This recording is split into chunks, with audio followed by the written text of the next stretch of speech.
bros, and welcome back to Cheap Lazy Vegan and another video. So today guys, I want to show you guys some easy recipes for one person. So I know often we are really lazy when it comes to cooking for ourselves, but that is not good, okay? We need to take care of ourselves, okay? If we want to have a nice meal, we should make ourselves a nice meal. But I get you, because I also get lazy and I want to make my meals really quick, really fast, but I also want them to be delicious. So here we are. So today I want to show you guys some recipes, some meals that should be really easy and very quick to make. So these are healthy, they are filling, they are satisfying, they are delicious, and they should take about 10 minutes to make. Really simple ingredients. I mean, you guys know the drill in my channel, okay? You know how it goes around here. Anyways, if you guys are interested in any of these recipes, all of the written recipes will be in a blog post as always down below. But without further ado, let's get started with recipe number 1. So the first thing I'm gonna make is a very simple BLT, okay? But not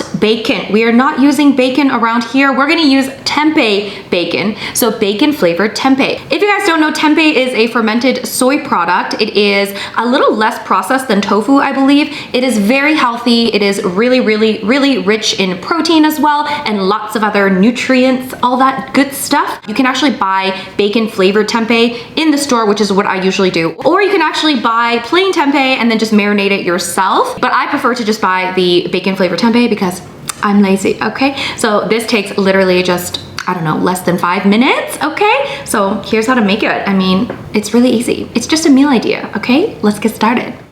I mean, is this a tutorial on how to make a sandwich? Yes, guys, it's a tutorial on how to make a sandwich. So first thing is I'm gonna cook up this maple bacon tempeh that I find at my local grocery store. And I just use a small amount of oil on a non-stick pan to cook the tempeh on each side for just a couple minutes until it's like nicely golden. And I usually eat around like maybe 4 to 5 pieces for one serving, but you can obviously eat however much you like and whatever, you know, tickles your fancy. And while you're cooking the tempeh, of course, you can prepare everything else. Super simple. I'm just gonna make this little sandwich with some vegan mayo. My favorite vegan mayo is the Hellmann's vegan mayo. Oh my God. That stuff is just so good. Anyways, I'm just gonna add that on the bread, add some lettuce and some tomato, and of course, the cooked tempeh. And there you go, that's your tutorial on how to make a sandwich. You're welcome. Anyway, alternatively guys, you could also make this into a wrap, which is actually my current favorite thing because it's so good. Anyways, I'm gonna make a couple of tweaks to this one. And of course, we're gonna start out with vegan mayo, and then we're gonna add in some mixed greens or some lettuce. Then of course, we're gonna add in our maple bacon tempeh along with our tomato slices, and then we can add some special touches. So I'm gonna add in some red onion slices, which makes this just so refreshing and delicious. What is it about onions? I don't get it. It's so good. And I also decided to add in a little bit of Dijon mustard as well. Like I say all the time, when in doubt, add some Dijon mustard, okay? And now we are ready to wrap, and of course I overfilled it as I always do. Seriously, it's a disease. I don't get it. I just can never not overfill a wrap. Anyway, we're just gonna toast that on a pan like I always do as well. Love me some toasted wrap goodness. And yeah, I just like to get it nice and toasty, nice and warm on the outside, get it nice and kind of, you know, golden brown. And now we're ready to cut it in half and see the glory. This is like one of my favorite parts of making a wrap, just like seeing the beauty that is on the inside. And that is a beautiful wrap, okay? May I just say, that is a beautiful wrap. And there you go. That's meal idea number 1. Yeah, make the wrap, guys. Wraps are better. Let's be honest, wraps are better than sandwiches. Yes, I said it. Let me know if you agree or if you think I'm crazy and you prefer sandwiches. Let me know. All right, so the second recipe and meal idea I wanna show you guys is one of my favorite things. I've made this so many times, and I'm sure you guys remember this as well if you watch my videos, but this is the Brekkie Bowl. This is my vegan Brekkie Bowl. This I actually got the idea from another YouTuber called Jen Im. She made what's called a Brekkie Bowl, but it's not a vegan bowl, so I made it vegan by using tofu instead of egg. And this is one of my favorite things to eat in the morning. It is actually so satisfying, so savory. If you're a savory tooth, you will love this. And yes, it uses rice because I believe that you can eat rice breakfast, lunch, and dinner, okay? Anyways, it's really good, but of course you can eat this for lunch, dinner, whenever you want. It's super simple, but I really love it so much, so this is how you make it. So the first thing I do for the Brekkie Bowl is to prepare the tofu.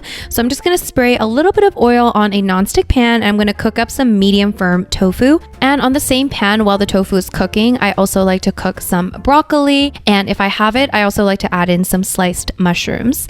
And while the tofu and veggies are cooking, we can quickly mix the rice together. So I'm taking some cooked brown rice and I'm going to add a little bit of soy sauce, or you can just use salt, by the way. And I also like to add a little bit of toasted sesame oil, which is going to give this such a nice, savory, delicious flavor. And then we're just going to mix it well. Super simple. And I like to make my rice in my rice cooker, which keeps my rice warm, and I can make it in bulk and eat it for a few days. It's so good. I'll have a link to my Amazon store down below so you can check out which rice cooker I use. It's awesome. It's great for lazy people that like rice. Anyways, back to the pan. Now, if you want to, you can of course use firm or extra firm tofu. I prefer medium firm for this because I feel like it has more of like a fried egg texture and consistency. And the trick is to just cook the tofu for a good few minutes. I'd say at least 3 to 5 minutes, depending on your stove. And we just want to get like a nice golden kind of tan color on each side. And of course, you can take the broccoli and mushrooms off the pan whenever you feel like they are done cooking. And your tofu might take longer, which usually is what happens.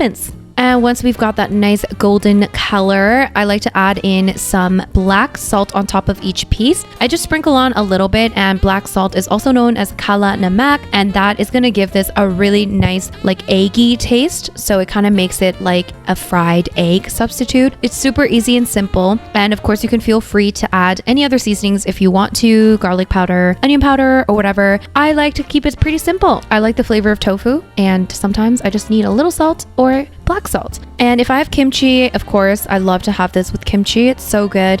I like to top my bowl with a little bit of sesame seeds and also some extra toasted sesame oil. And there you have it. There is the Brekkie Bowl. It is so good. I love this bowl so much. It's so simple. Like, it is so simple. And some people might find it too simple, but I love it. There's a lot of great flavor coming from the kimchi, and I just like the sesame oil flavor. And you can, of course, add some sriracha on top as well.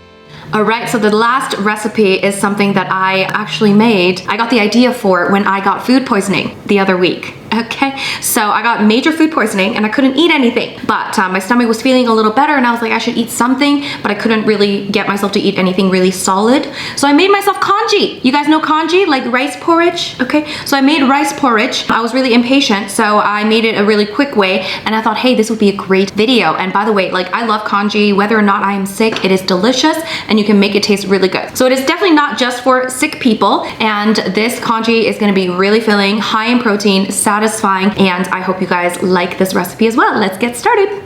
All right, you guys, so this part is kind of optional, but I like to add in some red split lentils for my protein because it cooks quickly and it's soft enough that it's easy to digest, and the flavor isn't going to be too strong. So we're going to take some red split lentils and I'm going to soak it with some boiled water to allow it to soften while we prepare everything else. And then into a pot, I'm going to spray a little bit of oil, and I'm going to add in some minced garlic, grated ginger, and chopped mushrooms. Mushrooms are optional, but I think garlic and ginger are super important for this, so try not to skip it, okay? We're gonna cook this up for a couple of minutes, and then while that's cooking, into a blender, we're gonna add in some cooked rice. I'm using brown rice again, but you can use white rice, whatever you want. We're gonna add in some of that boiled water again, and then we're just gonna blend this up. And we're just gonna blend it until it's like kind of smooth. It doesn't have to be like super smooth.